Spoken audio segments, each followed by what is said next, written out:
Well, coming off the heels of a kind of a bittersweet WrestleMania, we go into Monday Night Raw from April 7th, 2014, once again in New Orleans, Louisiana.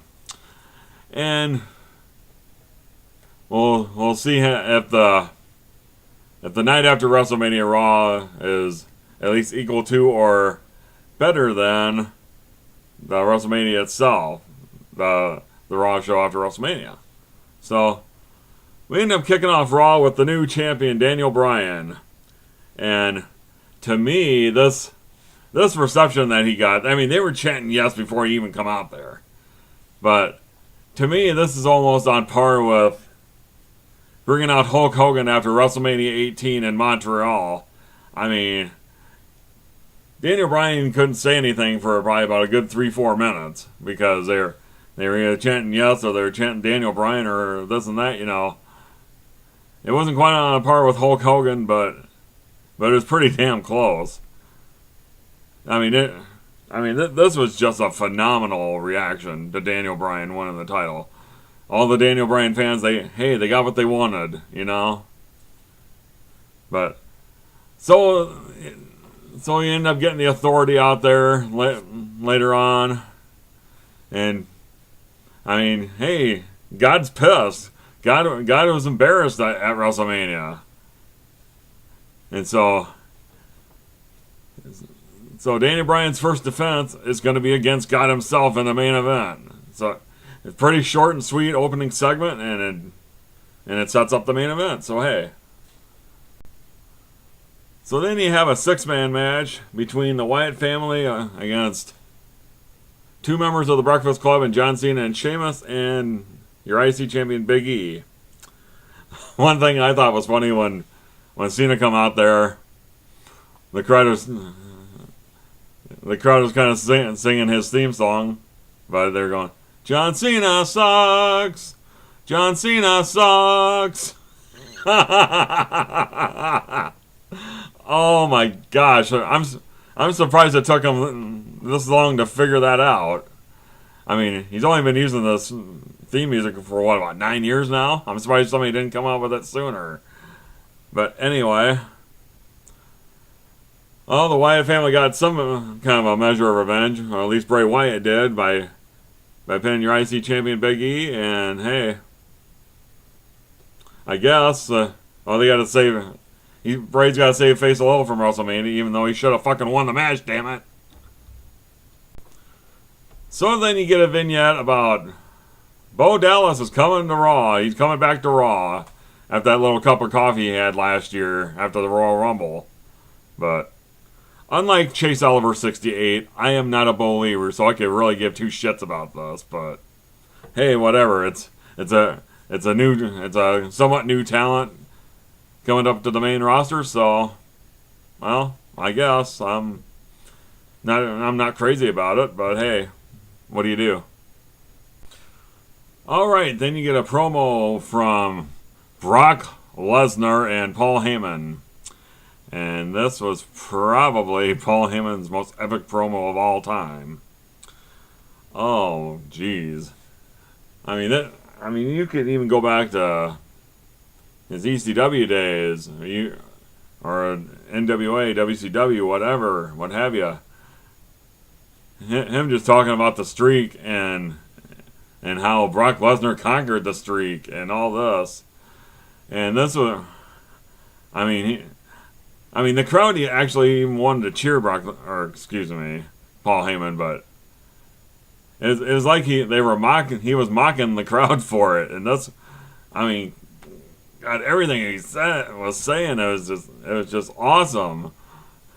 It's like, eat, sleep, conquer the streak.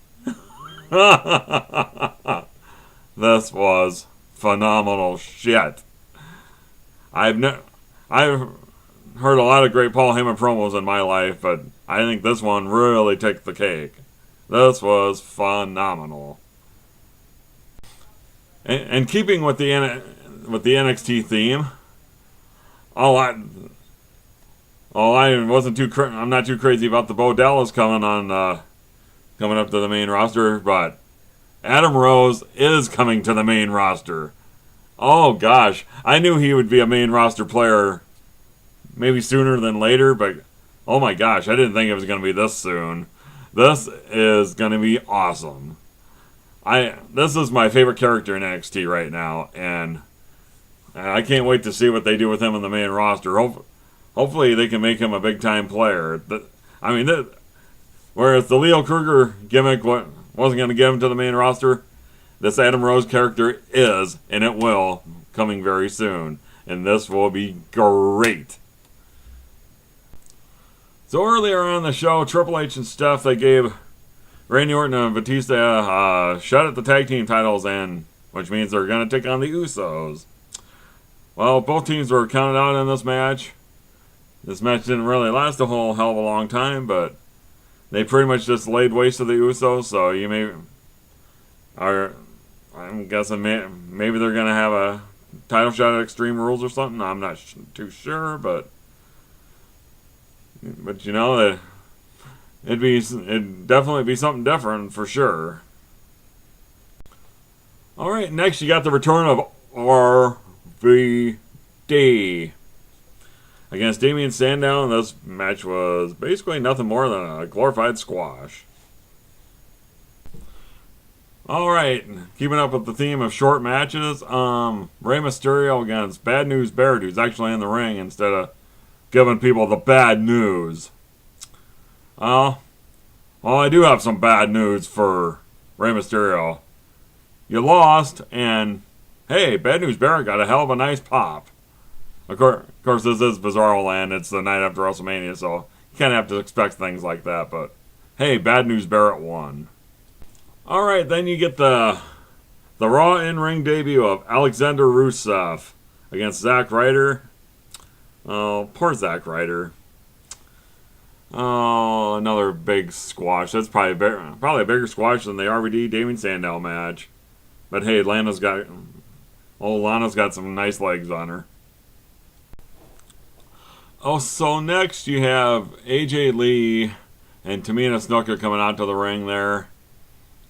And she's basically saying that no other diva can beat her because she went through 13 other divas in that Vicky Guerrero Invitational Battle Royal at WrestleMania, and she says that I am the Divas division and I am the best diva in the world, which predictably brings up some CM Punk chants. Very, very good, Mrs. Punk, or the future Mrs. Punk, I should say.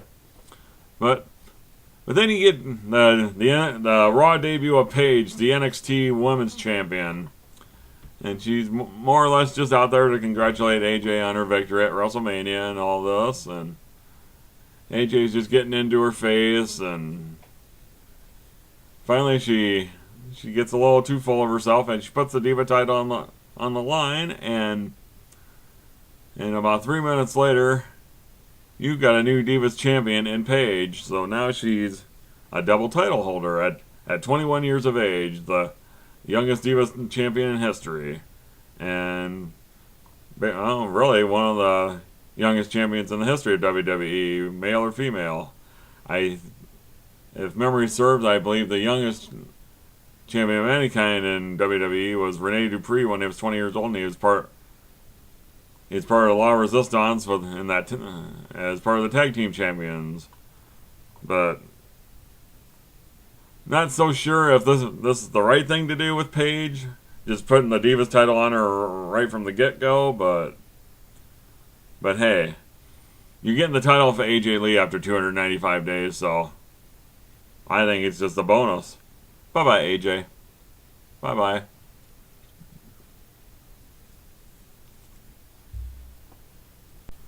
Alright, so then you get the presentation of the Andre the Giant Memorial Battle Royal Trophy to Cesaro. And this is well-deserved. And a well-deserved honor is you're elevating somebody. And to me, I think the sky's the limit for Cesaro. And he's out there as Zev Coulter. And before Cesaro could say anything, Zev Coulter has a few words to say. And then he gets Cesaro, then he grabs the mic and says, hey, I'm not a Zeb Coulter guy. I'm a Paul Heyman guy. I was watching this. I'm just like, what?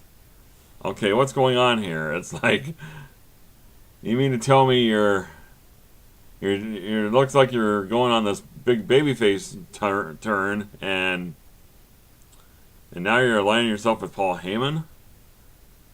Well, Heyman comes out there, and it's probably about 60 to 90 minutes before, he's getting 11 shit booed out of him by being with Brock Lesnar. It's like, oh, they always say anything can happen in WWE, and it certainly can, I guess, but I mean, this is something else. You would have thought that Heyman coming out there to be with Cesaro, you would have thought he was a conquering hero, because he's getting cheered wildly by the same people that were booing him about 60 to 90 minutes before. How funny is this? But then Swagger comes out there to attack Cesaro, and he breaks the trophy all to hell. And to me, it kind of reminded me of back at WrestleMania 4 when Brad News Brown won the late Brad News Brown, God rest his soul, won that Battle Royal at WrestleMania 4, and he ghetto blastered Bret Hart outside the ring, and Bret Hart started his face turn by busting that trophy all to hell. But Cesaro and Swagger end up having a match, which ends in a count out for Cesaro. Cesaro wins.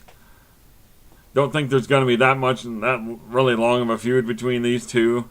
They'll probably just go up to Extreme Rules. I'm thinking they'll probably have a match there, and that'll probably be the end of it, because I think Cesaro is going straight to the top, especially with him being the newest Paul Heyman guy, and this can only work wonders for him.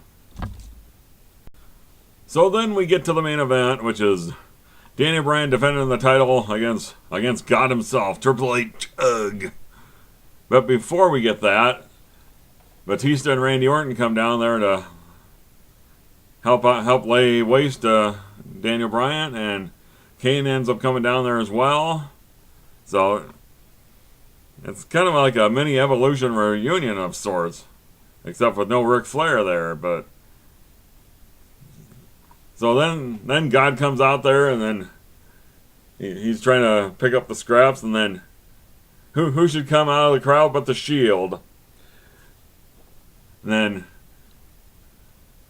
you got God trying to play peacemaker between the two sides, and Roman Reigns hits God with the spear, and all hell is basically breaking loose, and then God's being surrounded by the other members of the Shield. Daniel Bryan hits the running knee, and that's the end of the show. And if you believe the dirt sheets, they're talking about bringing back the War Games. I don't know if there's any arenas out there right now that they have set up that can handle two rings, unless they're just going to do it in one. But then that'd be a glorified Hell in a Cell match with about 6 or 8 people in it, you know. But that would be really interesting to see where they're going to go with this. Well, this is definitely the night of returns and debuts, if you will. I mean, you got this little mini NXT invasion with, you got Alexander Rusev making his debut. You got Paige making her debut and winning the Divas title from AJ Lee.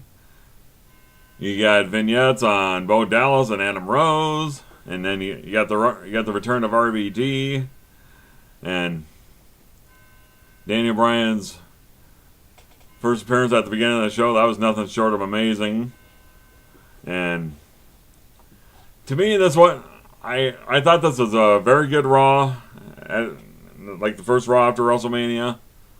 But I didn't think it was quite as good as last year, but it was pretty much along that same line. But anyway, again, I just want to say rest in peace to the Ultimate Warrior. I'm sure there's a lot of guys up there that were probably happy to see you. So